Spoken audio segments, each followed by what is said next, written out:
President Donald Trump threatened to levy huge tariffs on alcohol coming from Europe, including champagne, which is only produced in France. And tonight, KENS 5's Jeremy Baker went to find out what this could mean for you and the Texas wine industry.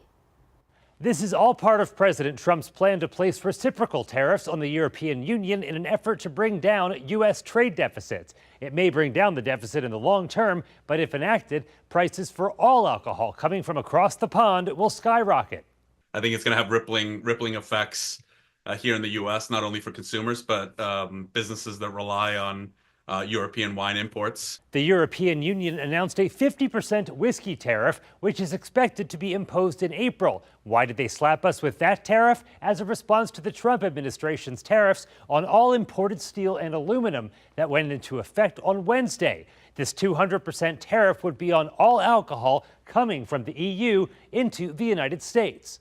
Some importers, distributors will probably pull back on buying those wines because marking up to cover those tariffs, I don't think the consumer is prepared to bear that responsibility.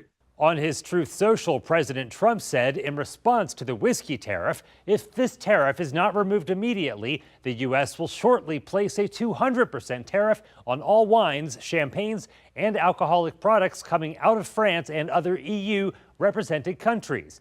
This will be great for the wine and champagne business in the U.S.